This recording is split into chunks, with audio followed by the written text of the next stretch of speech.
दोस्तों, आज मैं एक्सप्लेन करने वाला हूँ एक बहुत ही ज्यादा अंडररेटेड हॉरर सुपरनैचुरल मूवी को जिसका नाम है बारदोवी। ये मूवी बहुत ही ज्यादा इंटरेस्टिंग है। इसका कॉन्सेप्ट भी काफी बढ़िया है। फिलहाल इस फिल्म की आईएमडीबी रेटिंग है 7.2 स्टार्स आउट ऑफ 10, लेकिन इसकी रेटिंग और भी ज्यादा होनी चाहिए थी। यहाँ पर आपको तंत्र मंत्र और ढेर सारे ऐसे कॉन्सेप्ट देखने को मिलेंगे जिनको देखकर आपका दिमाग चकरा जाएगा, और एंड वाला ट्विस्ट तो बहुत ही ज्यादा भयानक है। So don't miss out the end. और ज्यादा तारीफ यहाँ पर नहीं करूंगा, लेकिन मूवी देखकर, प्लॉट देखकर आपको खुद समझ में आएगा कि मूवी कितनी बढ़िया है। और मैंने हाल ही में ही प्रेजेंस नाम की एक फिल्म को एक्सप्लेन किया है, जो कि एक और अंडररेटेड हॉरर मूवी है। एक भूत की, एक स्पिरिट के पॉइंट ऑफ व्यू से आपको मूवी देखने के लिए मिलेगी। तो अगर आपने मिस कर दी है, जाकर देख लीजिए। उसका लिंक आपको नीचे डिस्क्रिप्शन पिन कॉमेंट में मिल जाएगा। तो चलिए अब बिना किसी देरी के चलते हैं सीधा वीडियो की तरफ। तो कहानी की शुरुआत में हम अनंत नाम के एक हर्स ड्राइवर, यानी कि शव लेकर जाने वाले गाड़ी के ड्राइवर को देखते हैं, जो कि अपने ऑफिस के इलाके के पास के ही घर में रहा करता था। अब तभी अचानक से उसके पास दो लोग अजीब तरह से चलते हुए आते हैं, जिनको देखकर अनंत कुछ तांत्रिक क्रियाओं की तैयारी करने लगता है। जिसके तुरंत ही बाद वो शबरी मंत्र को पढ़ने लगता है। हम नोटिस करते हैं कि ये मंत्र पढ़ने के तुरंत ही बाद अचानक से वो लोग गायब हो गए थे जो कि उसके पास आ रहे थे। वो दोनों गायब होकर अब आत्माओं की दुनिया में चले जाते हैं, और तब जाकर हम ये जान पाते हैं कि मरने के बाद जिन आत्माओं को मुक्ति नहीं मिलती, अनंत उनको देख सकता है, और उनको मुक्ति दिलवाने के लिए वो शबरी तंत्र का इस्तेमाल करता है। और अब काम खत्म करने के बाद अनंत नहा धोकर खाना बनाने लगता है। लेकिन तभी उसके पास में उसके चाचा जी यानी कि दाबूबा का कॉल आता है। अब दाबूबा को अनंत के कामों के बारे में अच्छे से पता था, और तब हम अनंत की बातों से ये जान पाते हैं कि असल में अनंत को उसकी माँ अक्का के सपने वापस से आ रहे थे, जिसके अंदर वो एक गुरुजी के पास बैठी हुई थी और उनसे किसी ग्रंथ के बारे में पूछ रही थी। जिसका मतलब यही था कि कहीं ना कहीं अक्का यानी कि अनंत की माँ भी यही सब काम किया करती थी। मगर दाबूबा के हिसाब से अक्का जो थी वो बहुत ही ज्यादा सीधी सादी लेडी थी, और उनका इन सब से कोई भी लेना देना कभी नहीं था। जिसके बाद में दाबूबा अनंत को अपने घर में रहने के लिए बुलाता है, मगर अनंत उसकी बात नहीं सुनता और कॉल को काट देता है। असल में अनंत को अपनी माँ की मौत के पहले का कुछ भी याद नहीं था, और इसलिए वो बहुत ही ज्यादा परेशान रहा करता। अब कॉल कटने के बाद में हम दाबूबा को देखते हैं, जो कि काफी ज्यादा परेशान लग रहे थे, जैसे कि वो अनंत से कुछ छुपाने की कोशिश कर रहे हों। खैर, अब तभी वो कुछ सोचते हैं और किसी वेदांत नाम के आदमी को कॉल करते हैं, जहां पर उन दोनों की बातों से हम जान पाते हैं कि उन्होंने अनंत के बचपन से ही अनंत से बहुत सी चीजें छुपाई थी, पर शायद उन्हें अब उसे सब कुछ सच बता देना चाहिए, जिस पर वेदांत भी मान जाता है। मीनवाइल हम अनंत को देखते हैं, जो कि चलते हुए अचानक से अपने पुराने घर में आ गया था, जहां पर वो एक लड़की को देखता है जिसके आसपास ढेर सारा खून और एक छोटा सा संदूक था। तब वो अचानक से खड़ी होकर बारदो बोलती है, और अनंत की आंख उसके बिस्तर पर ही खुलती है। अब यहाँ पर बारदो क्या था, इसके बारे में अभी हमें कुछ नहीं पता।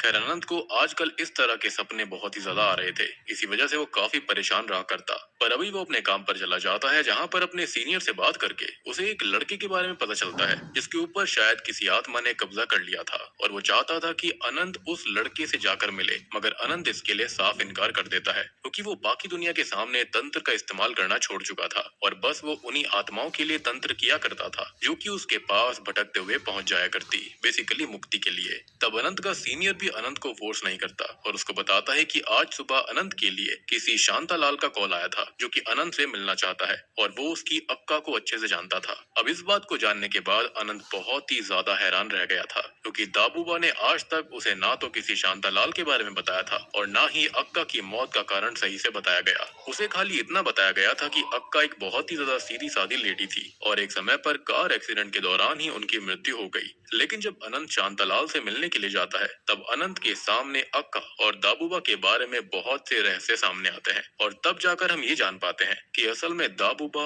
अक्का और शांतालाल तीनों ही अपने समय पर एक बहुत महान गुरुजी से तंत्र विद्या सीखा करते थे। अक्का उन सब में सबसे ज्यादा तेज थी, और उसे दाबूबा और शांतालाल से बहुत ज्यादा चीजें आया करती थी। दाबूबा अक्का को अपनी बड़ी बहन की तरह मानता था और उसके साथ ही रहा करता। पर अचानक से गांव में एक दिन अक्का की मृत्यु होने के बाद में दाबूबा अनंत को लेकर शहर आ गया था। अब उस समय अनंत की हालत काफी खराब थी। वो ना तो कुछ बोलता था और ना ही उसे अपने पास्ट के बारे में कुछ भी याद था, जैसे कि उसके ऊपर किसी काली विद्या का बहुत बुरा असर हुआ था। शांतालाल ने दाबूबा से सच्चाई जानने की बहुत कोशिश करी थी, लेकिन दाबूबा ने उसको ज्यादा कुछ कभी नहीं बताया, और वो बस एक संदूक जिसके अंदर अक्का के कुछ ग्रंथ थे, वो शांतालाल को संभालने के लिए देकर वहां से निकल गया। पर क्योंकि अब शांतालाल की हालत बहुत ज्यादा खराब थी और कुछ ही समय में वो खत्म होने वाला था, इसलिए उसने अनंत को वो ग्रंथ वापस करने के लिए बुलाया था। अब शांतालाल बताते हैं कि वैसा ग्रंथ उन्होंने अपनी जिंदगी में कभी भी नहीं देखा और ना ही वो उसको समझ पाए थे, इसलिए वो अनंत को उसके बारे में कुछ बता नहीं पाते। अब ये सब जानने के बाद में अनंत बहुत ही ज्यादा हैरान रह चुका था,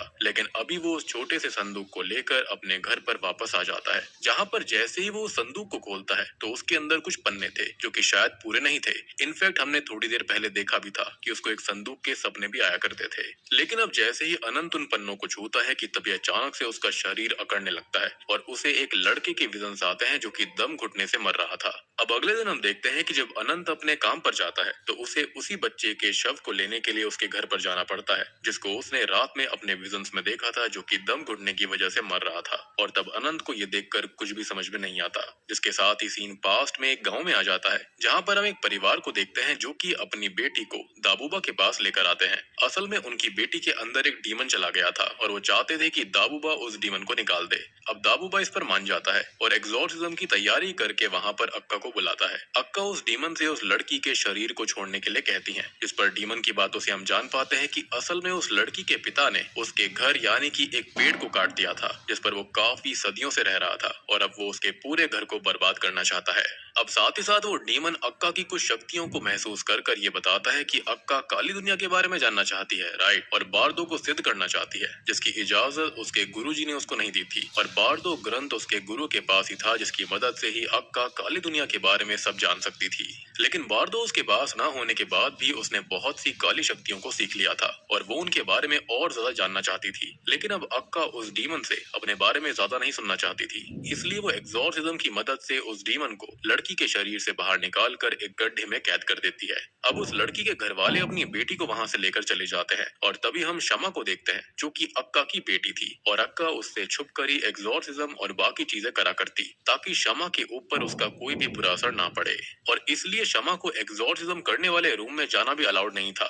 लेकिन हम शमा की बातों से ये जान पाते हैं कि वो जानना चाहती थी कि उस रूम में आखिरकार होता क्या है और वहां पर रखा क्या हुआ था। मगर अभी अक्का उसको थोड़े गुस्से में उस रूम में जाने से साफ इनकार कर देती है और उसे सुलाने के बाद में खुद उस रूम में जाकर गड्ढे से डीमन को बाहर निकालती है और वापस से ध्यान में लग जाती है। उसके ध्यान से बाहर आने के बाद दाबूबा उसके पास आकर उसे उस डीमन को आजाद करने के लिए कहता है, क्योंकि वो जानता था कि ऐसे डीमंस को अपने घर में रखना अच्छा नहीं होता और अक्का ने पहले ही ढेर सारे डीमंस को अपने घर में रखा भी हुआ था। मगर अक्का के हिसाब से वो डीमन काली दुनिया के बारे में सब जानता था और वो उसे उसके बारे में और जान सकती है, इसलिए वो दाबूबा की बात को भी नहीं मानती। इसलिए अब दाबूबा गुस्से में अपने काम में वापस से लग जाता है। खैर, अब यहाँ से सीन वापस से प्रेजेंट टाइम में आता है, जहाँ पर अनंत दाबूबा से मिलने के लिए आया हुआ था, जहाँ पर वो दाबूबा को शांतालाल से मिला हुआ संदूक दिखाता है और उनसे अक्का के बारे में सारी सच्चाई पूछता है। अब पहले तो दाबूबा अनंत को कुछ नहीं बताता, मगर बाद में जब अनंत उनसे जिद करता है तो दाबूबा की बातों से हम कहानी को जानते हैं कि 20 साल की उम्र में अक्का ने एक किसान से शादी कर ली थी और उनका एक बच्चा था। पर अचानक से एक दिन अक्का के पति की बीमारी से ही मृत्यु हो गई, जिसके बाद से अक्का बहुत ज्यादा टूट गई थी और तब जाकर उसका मन एक बार उसको फिर से तंत्र मंत्र की तरफ ले गया। वापस से इसलिए क्योंकि शायद अक्का की माँ भी तंत्र मंत्र का इस्तेमाल करा करती थी, पर उसके बारे में अभी पूरी तरह से क्लियर नहीं करा गया है। मगर हाँ, शायद अक्का पहले से बहुत से तंत्र मंत्र के बारे में जानती थी और IMDb पर भी लिखा हुआ है कि अक्का और उसकी माँ तंत्र मंत्र के बारे में जानती थी। खैर, वहाँ से ही उनकी मुलाकात दाबूबा और शांतालाल से हुई थी। अब क्योंकि अक्का तंत्र मंत्र में बहुत ज्यादा तेज थी और जल्दी से चीजों को सीखा करती थी, इसलिए गुरुजी ने उन पर भरोसा करके उसको और भी कई गुप्त विद्याओं के बारे में सिखाया था। पर बाद में अक्का उन शक्तियों का इस्तेमाल काली दुनिया में जाने के लिए करने लग गई थी और वो बहुत ही ज्यादा उत्सुक होकर काली विद्याओं के बारे में जानने की कोशिश करने लगी। वो असल में बार्दो मंत्र के बारे में जानना चाहती थी, जो कि काली दुनिया का सबसे खतरनाक मंत्र था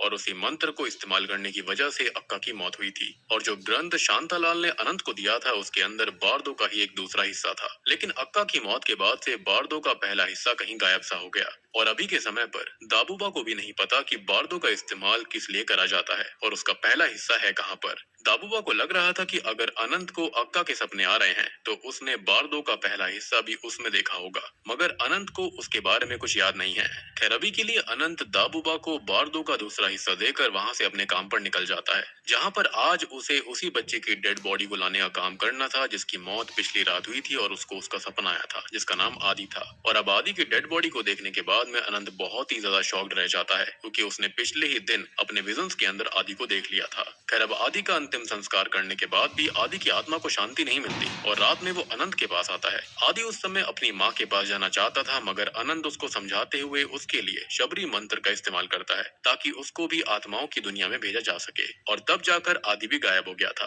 पर बाद में जब अनंत अपने कपड़े धो रहा होता है कि तभी अचानक से उसके पास आदि वापस आ जाता है जो अब तक आत्माओं की दुनिया में नहीं गया था। और ये देखकर अनंत बहुत ही ज्यादा शॉक्ड रह जाता है क्योंकि आज तक ऐसा पहली बार हुआ था कि शबरी मंत्र का इस्तेमाल करने के बाद भी कोई आत्मा आत्माओं की दुनिया में ना गई हो। और अब जैसा कि बच्चों की आदत होती है बहुत से सवाल पूछने की, वैसे ही आदि की आत्मा भी अनंत से उसके बारे में, उसके काम के बारे में बहुत सी चीजें पूछता रहता है। लेकिन अनंत उसे ज्यादा से ज्यादा इग्नोर करता है। साथ ही साथ अनंत को समझ नहीं आ रहा था कि वो आदि से छुटकारा कैसे पाए, इसलिए वो दाबूबा के पास जाता है और जाकर उन्हें आदि के बारे में बताने लगता है। तब हम दाबूबा की बातों से जान पाते हैं कि कभी कभी आत्मा को अपने शरीर से बहुत ज्यादा लगाव होता है और इसी वजह से वो शबरी जैसे मंत्र का इस्तेमाल करने पर भी आत्माओं की दुनिया में नहीं जा पाते। ये मोह वैसे तो 6 दिन के आसपास रहता है पर क्योंकि आदि एक बच्चा था इसलिए उसे सब कुछ समझने में 12 दिन का समय लगने वाला था। और इसका मतलब यही था कि आदि की आत्मा 12 दिन तक अनंत के पास ही रहेगी। पर अनंत ऐसा बिल्कुल नहीं चाहता था, इसलिए वो रात में एक बार वापस से शबरी मंत्र का इस्तेमाल करता है। पर इस बार भी कोई फायदा नहीं होता।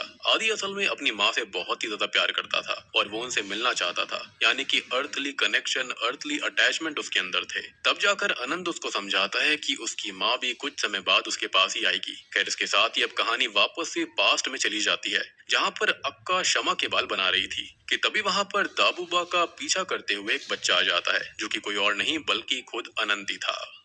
खैर अब जब अक्का को ये पता चलता है कि अनंत को कोई गांव के मंदिर में छोड़ गया था और उसके बाद से ही अनंत खाना पीना मांग कर ही कर रहा होता है, उसके पास रहने की जगह भी नहीं थी, तो वो अनंत को अपने पास रख लेती है। अब दाऊबा को अनंत के वहां रहने से एतराज होता है लेकिन वो अक्का के फैसले के आगे कुछ नहीं कर सकता था।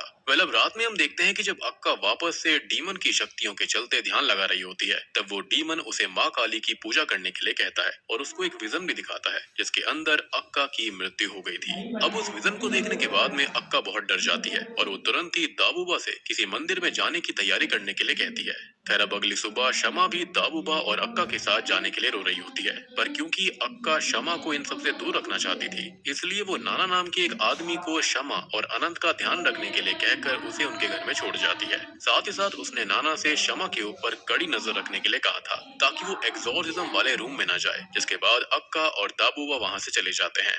अक्का असल में माँ काली के एक मंदिर में चली गई थी ताकि वो उनकी उपासना कर सके, पूजा कर सके। मीनवाइल रात में हम उसके घर में देखते हैं कि जब शमा सो रही होती है तभी अचानक से एग्जॉर्सिज्म वाले रूम में वो डीमन घड़े को तोड़कर बाहर आ जाता है जिससे कि थोड़ी सी आवाज होती है। और क्योंकि शमा को लग रहा था कि अक्का वापस आ गई है इसलिए वो नाना और अनंत को सोता देखकर अकेले ही अक्का से मिलने के लिए उस रूम में चली जाती है, जहाँ पर जाने पर उसके सामने वो भयानक डीमन खड़ा हुआ था। जिसके साथ ही अब थोड़ी देर के बाद हम ये देखते हैं कि जब अक्का घर पर वापस आती है तो अनंत बैठकर सुबह तक रो रहा होता है और नाना वहां से भाग चुका था। तब अक्का समझ गई थी कि क्या हुआ होगा और जब जैसे ही वो एग्जॉर्सिज्म वाले रूम में जाती है तो वहां पर शमा बिल्कुल खत्म हो चुकी थी और वो डीमन वहां से भाग गया था, जिसको देखकर अक्का के पैरों तले जमीन खिसक जाती है कि उसकी बेटी जिंदा नहीं रही। और जब रूम के अंदर दाबूबा आता है तो वो शमा की बॉडी को देखकर बहुत जोर से रोने लगता है। वो इन सब का जिम्मेदार अक्का को ही ठहरा रहा था क्योंकि उसने अक्का से डीमन को आजाद करने के लिए भी कहा था, मगर अक्का ने उसकी एक बात नहीं मानी। और अब तभी अक्का भी रोते हुए कुछ चीज सोचने लगती है, जिसके साथ ही अब सीन वापस से प्रेजेंट टाइम में आ जाता है जहाँ पर हम अनंत को देखते हैं जिसे अब आदि के साथ रहते रहते कुछ दिन बीत गए थे, मगर अब भी वो उसे ज्यादा से ज्यादा इग्नोर करने की कोशिश कर रहा था। आदि को कुछ भी समझ में नहीं आ रहा होता कि उसके साथ ये सब हो क्या रहा था और अनंत के अलावा उसे कोई और देख क्यों नहीं सकता। इसी वजह से आदि बहुत ही ज्यादा उदास था। साथ ही साथ वो बस अपनी उम्र के बच्चों को खेलते हुए देखता रहता। तब उसको इस तरह से परेशान देखकर अनंत को उसके लिए अच्छा नहीं लगता और इसलिए वो उसके पास जाकर उससे अच्छे से बात करता है और बाद में उसे अपने साथ लेकर सनसेट दिखाने के लिए लेकर जाता है, जहाँ पर वो आदि को समझाने के लिए झूठ भी बोलता है कि बचपन में उसकी भी मौत हो गई थी, पर बाद में सब एकदम से नॉर्मल हो गया और सभी लोग उसको वापस से देखने लग गए थे। मासूम आदि ने भी उसकी बात को मान लिया था। खैर अब उसके साथ कुछ समय बिताने के बाद अनंत को भी अच्छा लगने लगता है। फिर अब जब रात में वो अक्का के बारे में सोच रहा होता है तभी आदि उसकी गोद में आकर लेट जाता है। इसके थोड़ी देर बाद हम देखते हैं कि अनंत जब बर्तन धो रहा था तब उसको आदि की आवाज आती है जो कि उससे कह रही थी कि आपने मुझे नहीं पहचाना ना। तब उस आवाज का पीछा करते हुए वो छत पर पहुंच जाता है तो वहां पर उसे अपने सामने शमा और एक डीमन खड़ा हुआ दिखाई देता है जिसके बहुत बड़े बड़े सींग निकले हुए थे और उसके हाथ में बारदो ग्रंथ का संदूक भी था। अब उस डीमन को देखकर अनंत काफी डर गया था लेकिन तभी उसकी आंख उसी टेबल के पास खुलती है जिस पर वो पिछली रात बैठा हुआ था। इसका मतलब यही था कि पिछली रात अनंत सो गया था और जो कुछ भी उसने देखा था वो उसका एक सपना था या फिर ये कहें कि बारदो के पहले हिस्से का एक हिंट होता है। इसलिए अभी के लिए अनंत सब कुछ इग्नोर करके आदि को आसपास ढूंढने लगता है यानी कि उसकी स्पिरिट को। पर क्योंकि अब तक 12 दिन बीत गए थे इसलिए आदि अपनी दुनिया में जा चुका था जिसको जानकर अनंत को बहुत ही ज्यादा बुरा लगता है क्योंकि कहीं ना कहीं पिछले बीते दिनों में उसे आदि से काफी ज्यादा लगाव हो चुका था और उसे अब आदि की काफी याद आ रही होती है। इसलिए पूरा दिन अनंत बहुत ज्यादा परेशान रहता है। खैर अब रात में वो दाबूबा के पास जाकर अपनी इस परेशानी के बारे में उनसे सब कुछ शेयर करता है पर दाबूबा को उसकी बात सुनकर गुस्सा आ गया था क्योंकि किसी भी सोल से कनेक्शन रखना अच्छी बात नहीं थी। अनंत भी इस बात को समझता है और अपने घर वापस जाने लगता है लेकिन जब वो अपने घर पर जा रहा होता है कि तभी अचानक से उसकी नजर बारदो के दूसरे हिस्से के संदूक पर पड़ती है जिसको अनंत ने ही दाबूबा को दिया था। तब उस संदूक को देखकर अनंत उसको खोलता है और तब उसे संदूक के पास ही रखे हुए एक पन्ने पर स्वामी वेदांत का नाम लिखा हुआ दिखाई देता है जो कि असल में उन्हीं गुरुजी का एक शिष्य था जिन्होंने दाबूबा, अक्का और शांतालाल को तंत्र विद्या सिखाई थी। साथ ही साथ गुरुजी के गुजर जाने के बाद वही उनके आश्रम का लीडर भी था। खैर अब अनंत इस नाम को देखने के बाद वहां से निकलता है और स्वामी वेदांत के बारे में जानते हुए आश्रम में बारदो के बारे में पूछने के लिए निकल जाता है क्योंकि उसे लगातार बारदो और अक्का से जुड़े हुए सपने आते थे जिसके अंदर वो खुद को अपने आप को एक पिलर से बंधा हुआ देख रहा था। साथ ही साथ उसे उन्हीं सपनों में शमा भी दिखाई दे रही थी जिसके अंदर वो बारदो के संदूक और उस बड़े सींग वाले डीमन को बार बार देखा करता। अब वहां जाने के बाद जब वो वेदांत को अपने बारे में बताता है तो हम वेदांत की बातों से जान पाते हैं कि असल में आज से 32 साल पहले तक गुरुजी ने बारदो के संदूक को बहुत ज्यादा संभाल कर अपने पास आश्रम में ही रखा हुआ था पर अचानक से 32 साल पहले बारदो का संदूक वहां से गायब हो गया और उसके बाद से किसी को भी नहीं पता कि वो कहाँ पर है। आखिरी बार बारदो को दाबूबा ने खुद अक्का के पास ही देखा था और अक्का ने ही आखिरी बार उसे इस्तेमाल किया और इन सब का मतलब यही था कि अगर अभी के समय पर अनंत को अक्का के सपने आ रहे थे तो अक्का उसके आसपास भी किसी न किसी रूप में मौजूद हो सकती थी और इसलिए अभी वेदांत अनंत से उस हर चीज के बारे में इन्फॉर्म करने के लिए कहता है जिसको अनंत ने अपने सपने में देखा, जिस पर अनंत भी मान गया था और अब वो वहां से दाबूबा के पास जाने लगता है। खैर इसी बीच वेदांत भी दाबूबा को कॉल करके अनंत के आने के बारे में बताता है और वो दोनों बात करके इस नतीजे पर पहुंचते हैं कि अनंत ने बचपन में अक्का की मौत से पहले जरूर बारदो को देखा होगा और इसलिए उसे उसके सपने आ रहे थे और अगर उसकी पुरानी यादों को मंत्र की ताकत से वापस ला दिया जाए तो वो बारदो के पहले हिस्से को ढूंढ सकते हैं और ऐसा बारदो के दूसरे हिस्से से करा जा सकता था और वही दूसरा हिस्सा दाबूबा के पास मौजूद भी था, इसलिए दाबूबा इस पर मान जाता है। मीनवाइल हम देखते हैं कि जब दाबूबा के पास अनंत पहुंचता है तो उससे बात करने के बाद दाबूबा अनंत को आखिरी बार बारदो के बारे में सारी सच्चाई बता ही देता है और तब जाकर हम जान पाते हैं कि असल में बारदो पर काबू करने वाला इंसान मौत पर विजय पा सकता था और क्योंकि उसके पहले हिस्से की मदद से मरने के बाद भी किसी की भी आत्मा को किसी और के शरीर में डाला जा सकता था, पर दूसरी बॉडी में जाने के बाद उस आत्मा को उसकी पुरानी बातें याद नहीं रहती थी और यादों को याद दिलवाने के लिए ही दूसरा हिस्सा था और क्योंकि बारदो का इस्तेमाल करने के दौरान ही सदमा लगने से अनंत की याददाश्त चली गई थी, इसलिए उसके दूसरे हिस्से से उसकी याददाश्त वापस आ सकती थी। अब ये बात जानने के बाद अनंत बहुत ही ज्यादा शॉक्ड रह जाता है। इनफैक्ट हम सब भी शॉक्ड रह गए थे क्योंकि उसे ये बात अभी तक पता नहीं थी कि उसकी याददाश्त जो थी वो सच में किसी काले तंत्र की वजह से ही गई थी। खैर अब वहीं से सीन पास्ट में आता है जहाँ पर हम सच्चाई को जान पाएंगे। खैर अब यहाँ पर हम ये देख पाते हैं कि शमा के खत्म होने के बाद आखिर हुआ क्या था। उस समय अक्का ने दाबूबा को गुस्से में कमरे से बाहर भेज दिया और अब दाबूबा भी गुस्से में बाहर जाकर लकड़ियों को काटने में लग जाता है ताकि शमा का अंतिम संस्कार किया जा सके। खैर तभी अक्का अनंत के पास जाती है और आगे हम देखते हैं कि अक्का ने उसी बड़े सींग वाले डीमन को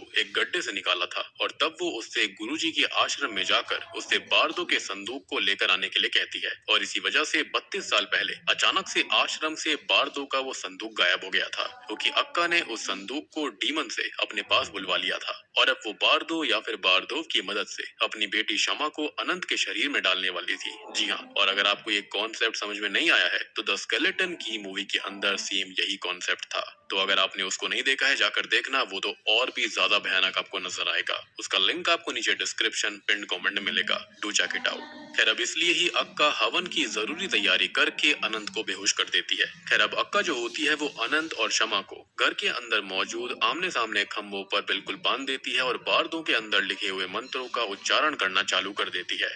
लेकिन उसी वक्त हम बाहर दाबूबा को देख पाते हैं, जिसे अब अजीब सा लग रहा था, और तभी अचानक से उसके आसपास पेड़ में मौजूद सभी चिड़िया और जानवर बार्दों की काली शक्ति की वजह से मरने लगे थे। इसका मतलब यही था कि अक्का शायद बार्दों को सही से इस्तेमाल नहीं कर पा रही थी, और तब इसलिए दाबूबा अंदर जाकर एग्जॉर्सिज्म वाले रूम का दरवाजा तोड़ देता है और वो अक्का को रोकने की कोशिश करने लगता है। मगर अक्का बहुत ज्यादा बोलने पर भी नहीं रुकती। उसे किसी भी हालत में अपनी बेटी को शमा को बचाना था, और इसी के चलते दाबूबा जो होता है वो पानी लाकर हवन कुंड में डाल देता है, जिससे कि अचानक से वहां पर सभी बेहोश हो गए थे। और अब थोड़ी देर बाद जब वहां पर दाबूबा की आंख खुलती है, तब तक अक्का की हालत बहुत ही ज्यादा खराब हो चुकी थी, और वो ठीक उसी तरह से पड़ी हुई थी जैसा कि उस डीमन ने उसे अपने विजन में दिखाया था। और तब जाकर दाबूबा अक्का को संभालने की कोशिश करता है, मगर अक्का उसको ये बोलती है कि दाबूबा ने हवन रोककर सही नहीं किया। साथ ही साथ वो अनंत की तरफ इशारा करके स्मृति श्लोक का इस्तेमाल करने के लिए भी कह रही थी, लेकिन इससे पहले कि वो अपनी बात पूरी कर पाती, उससे पहले ही उसकी मृत्यु हो जाती है। अब ये सब देखने के बाद दाबूबा और ज्यादा टूट गया था, पर अभी वो अक्का और शमा का अंतिम संस्कार करता है। और अब अनंत, जो कि ना कुछ बोल रहा था और ना ही उसे पहले का कुछ याद था, उसको लेकर वो शहर में रहने के लिए निकल जाता है। और यही चीज हमको शुरुआत में बताई गई थी कि कुछ तो ऐसा हुआ था जिसके चलते दाबूबा यहाँ पर अनंत को लेकर शहर आ गया था, और वो हादसा यही था। खैर अब प्रेजेंट टाइम में हम देखते हैं जहाँ पर अब दाबूबा अनंत को बार्दो के रूल्स के हिसाब से एक खंबे से बांध देता है और उस पर बार्दो के ही स्मृति श्लोक का इस्तेमाल करने लगता है, जिसके थोड़ी देर के बाद में अब अनंत की सारी याददाश्त वापस आ गई थी। पर अनंत की याददाश्त वापस आने के बाद वो पूरी तरह से अक्का की तरह बर्ताव कर रहा था, और अब दाबूबा उसके पास जाकर कुछ बात करता है। और दोस्तों, अब जाकर खुलते हैं इस मूवी के, इस कहानी के असली पत्ते, यानी कि बारदोवी फिल्म के असली पत्ते।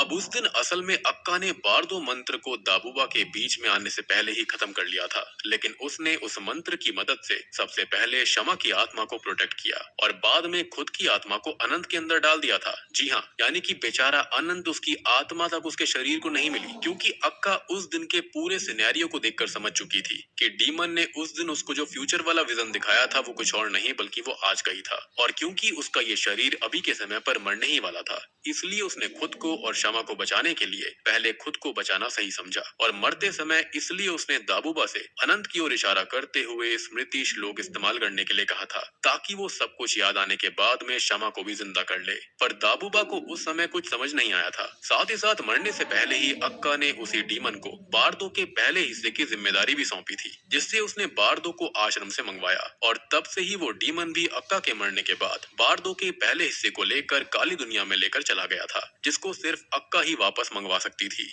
अब ये सब जानने के बाद दाबूबा बहुत ही ज्यादा शॉक्ड रह जाता है। बेसिकली अब यहाँ पर हुआ ऐसा था, जो आत्मा अनंत की अब तक उसके शरीर में थी वो अब खत्म हो चुकी है, और वहाँ पर कोई और नहीं बल्कि अब अक्का वापस आ चुकी थी, यानी कि अक्का की आत्मा।